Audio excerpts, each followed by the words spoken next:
जब से छात्र छात्राओं ने आंदोलन शुरू भी नहीं किया था, तभी से सीआईडी की जांच को शुरू कर दी गई थी। इस सरकार में इतनी हिम्मत थी कि अपनी ही शासन में अपनी ही संस्थाओं के ऊपर जांच बैठाई गई है। आप मुझे एक भी बीजेपी शासित राज्य का नाम बता दीजिए जिसमें इस तरह का चीज़ें हुआ है। बीजेपी इन चीज़ों में हमें ना सिखाए। कारण ये है कि अगर आपका किसी चीज़ों में विचार या राय अगर एक है तो आपने उन्हीं राय को नीट में क्यों नहीं प्रदर्शन किया? छात्र आंदोलनरत हैं, क्या आप लोग सरकार की तरफ से हो रहा है यहाँ पर काम? आप लोग जिस तरह से देख रहे हैं, जब से छात्र छात्राओं ने आंदोलन शुरू भी नहीं किया था, तभी से सीआईडी की जांच को शुरू कर दी गई थी। और लगातार इतनी तेज़ी से हमारी इसमें एजेंसी है वो काम कर रही है कि लगातार एवरी डे कुछ ना कुछ बहुत बड़ी खुलासे इसमें हो रही हैं। और मुझे विश्वास है कि आने वाले समय में जितने लोग भी जो नेक्सस इसमें काम कर रही है, उस नेक्सस को डिबंक करने का काम हम लोग करेंगे।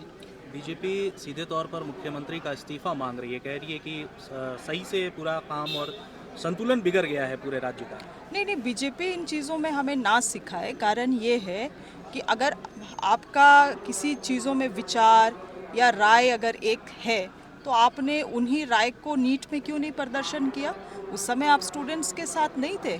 आज यहाँ पे जब गैर बीजेपी शासित सरकार है, तब आज यहाँ पे आप मुख्यमंत्री जी का इस्तीफा की मांग कर रहे हैं। तब आप लोगों ने धर्मेंद्र प्रधान का इस्तीफा का मांग नहीं किया। हमें बीजेपी से अपने लोगों का संरक्षण कैसे किया जाता है, अपने लोगों का सहयोग कैसे किया जाता है, लोगों को न्याय कैसे दिया जाता है, इसकी सीख लेने की आवश्यकता आरएसएस और बीजेपी से हमें नहीं है। हम लोग अपने लोगों का संरक्षण, सहयोग, उनको न्याय दिलाना जानते हैं। इस सरकार में इतनी हिम्मत थी कि अपनी ही शासन में अपनी ही संस्थाओं के ऊपर जांच बैठाई गई है।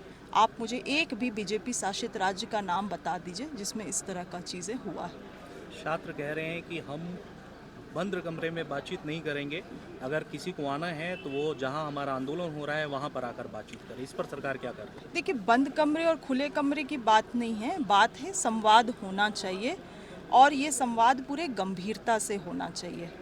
क्योंकि हम लोग लगातार देख रहे हैं कि इस आंदोलन को भी राजनीतिक रंग देने का प्रयास किया जा रहा है विभिन्न राजनीतिक दलों के द्वारा। मगर हमें लगता है कि इन सभी चीज़ों के बीच में केंद्र बिंदु में जो छात्र छात्राएं और उनका पीड़ा है, उनके पास जो समस्याएं हैं और उन समस्याओं का समाधान जो स्टूडेंट्स के पास है, वो सब चीज़ें सरकार तक अगर आपको पहुंचाना है तो जो सरकार ने डेलीगेशन कमेटी बनाया है, उनसे आपको ऑनेस्टली इन चीज़ों के लिए संवाद करना होगा। और अगर समाधान नहीं चाहेंगे तो इस तरह से आंदोलन तो लगातार चलती ही रहेगी।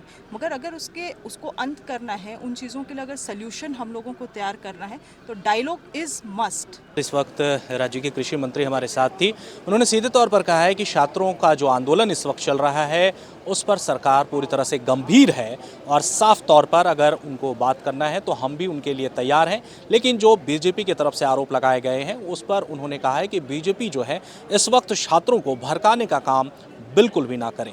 सहयोगी रोहन के साथ मैं देवाशीष कुमार, न्यूज़ 11 डिजिटल, रांची।